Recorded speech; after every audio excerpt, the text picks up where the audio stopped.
So we always have him sit before we take him outside. He sits and waits. We step out. He stays there. He waits till I come back to get him. Okay, I'm going to move him a little bit closer to the doorway. Sit. Just have him sit. See how we're stepping out? This boundary training is really important because it teaches him to not chase us through the door.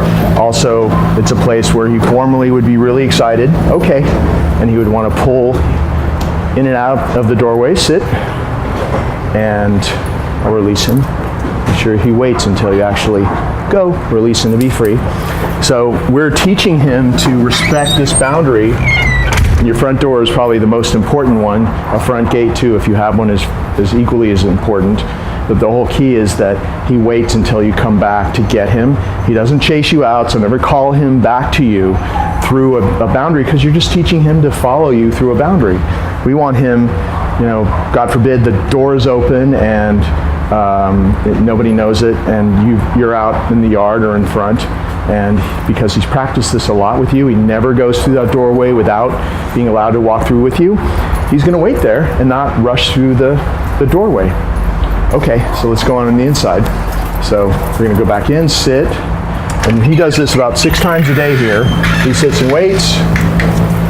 We've got little insects out here that are bugging him. Okay, wait till I come back to get him. I say, okay, he walks through with me without pulling, and we're back in this air-conditioned house.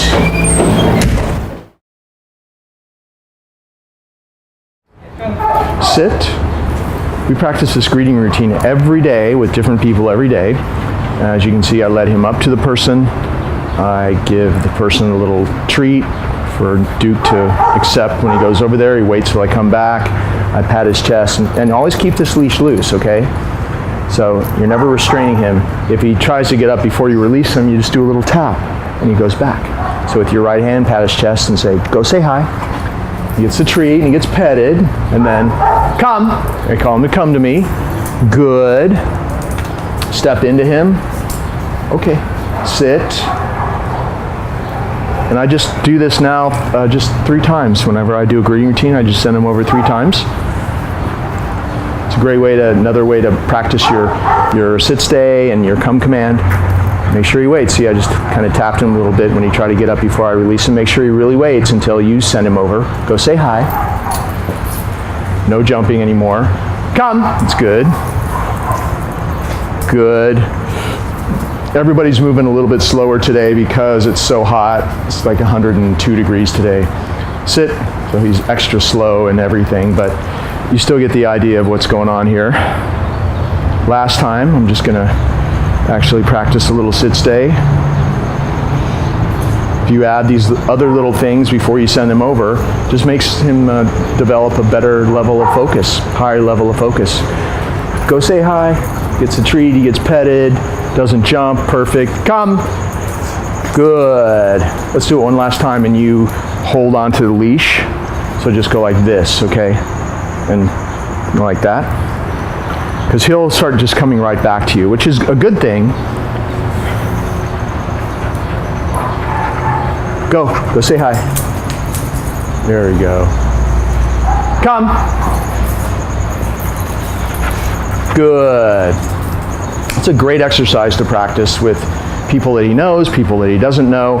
If the treat is down here and the petting happens down here, there's no reason for him to jump because all the good stuff is happening. He's developing a really solid recall, come command now. So if he does start to jump on somebody or act inappropriate in some way, and for him it would be just kind of being overstimulated, overexcited, jumping on somebody, call him back to come to you. Also, when you're practicing with people that are helping you, tell them that if he even puts 1 foot up or jumps at all, everything stops, and you put your hands up and say no and back up a little bit. When he stops jumping, he can get petted again, he starts again. It's just this cycle of whenever he leaves the ground, because we don't want him to jump obviously, everything stops. When he goes back there, everything comes back to him. So you literally are feeding that behavior that you want to see grow in strength, and you're starving out the inappropriate behavior in that situation. If you did it the opposite way, which a lot of people might do, and wait for him to jump and then correct, he'll never stop because You're not going to correct him as severely as he would ever need to be corrected to not want to do that, and that could cause all kinds of other neurotic behaviors and him being fearful of you if you corrected him that severely. So it's a much quicker way, an easier way to get him to stop that behavior, and you can use that concept with a lot of things that he's doing. So the attention stops when he starts doing it, and come stand here with me, buddy. And then when he's doing what you want him to do, like right here, not jumping, being calm, being sweet, make sure that you never miss an opportunity to give him attention when he's doing what you actually want him to do in any given situation. Okay, buddy, let's go. Come on.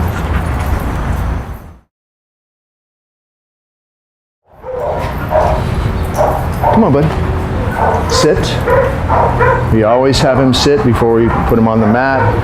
With our right hand, pat his chest and say, go to your mat. Walk him over like this and say, down. You might have to give him a little bit of help. I just stood on the leash. I'm not forcing him down. I just applied a little bit of pressure and it helped him go down. It's a very hot day today and nobody wants to do anything. Good boy. Here, look at that. He's kind of a nervous chewer. He's chewing on his foot for some reason. So I always start this exercise just with the walk around down stays. Good. When he does it, he gets a little reward. I place it on the mat and he takes the reward off the mat. Now this exercise leads to being able to do a down stay. Nope. Good. Without the mat. In fact, practicing this down stay on the mat is the fast track to having a down stay without the mat. Good. Do that a couple more times. So we've gotten to the point where he doesn't pop up when I walk around him. It took quite a while to do that, but now he's got it. See how I'm rewarding him? Hey, right here, bud. Good. We have a lot of insects here today because it's very hot, and he is very distracted by flies and things like that. So one more walk around like this, and reward. Hey, buddy, look. Good. Let's see if I can make him make a mistake, and I'll show you how to correct a mistake. So if he pops up without you releasing him, well, that was good because I applied some pressure on the leash and he didn't get up. No. Make sure he really waits. Good. Until you actually, good, put the reward on the mat. Make sure he's not grabbing it out of your hand. So if I somehow do something that makes him pop up, I'm going to drop the leash and walk away. His downstay is getting pretty good now, though. Hey, over here. Good. Let's see if I walk a big circle. See if he'll pop up. So I want to show you how to get him to go back if he makes a mistake and pops up before you release him. You can way on the other side of the yard. All the way back over here. He gets a reward for that, though. That's really a solid downstay. Nope. Nope. Make sure he doesn't touch your hand. Nope. Nope. Good. So I'm going to release him up and we'll pretend that he made a mistake, okay? Oh, I know something that will make him pop up. Hey, don't worry about that. So show me over here. I'm going to walk over here. I'm going to open this gate, act like I'm going out of the yard, and I'll show him. Opening the second gate, see what I'm doing here? And leaving and show him. Going back. Well, his downstay is getting to be pretty solid. So he gets a big fat reward for that. If he does something exceptional, give him an exceptionally large reward for that. Nope, but always make sure he waits. Good. You gave him a big piece of chicken breast for that. When you're going to take him off the mat, you stand back next to him, you say, okay, pat your leg and say, okay, leave him off the mat, have him sit, and then release him with your right hand, pat his chest and say, go, and then he's free. Good boy, come on, buddy. Sit. Good. We only say the commands once. Stay is built into sit, so you don't say stay. If he does not obey the command the first time you do it, you're not going to repeat the command. Let's say he didn't go there right away. I just apply a little bit of pressure. I'm not jerking, popping, or hanging. It's all really gentle but firm. And his butt would go down. Worst case scenario, you have your the leash in your right hand, and then you're able to gently but firmly just put him there. Pull up a little bit, push down a little bit, he'll go there. And like I said, stay is built in. If he stays in a really good little sit stay like he just did, the way you reward him is back next to him, eye contact, good, he's looking up at you. Make sure you're not doing this or where he's looking that way or anywhere around. It's eye contact, just like this. Good, he's actually looking you in the eyes as you reward him. And then he waits to be released. Either you pat his chest and say, go, which means he's free, go. Or if you're going to continue training and walking with him, sit. You say, okay, and he walks with you. Okay.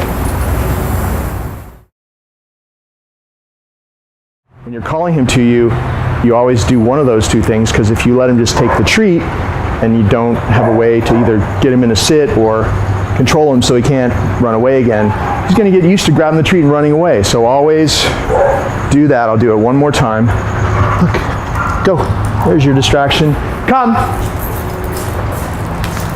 Good. Always do that so he's really used to it and he never even starts that habit that so many dogs have of coming to you, grabbing the treat, and running away again.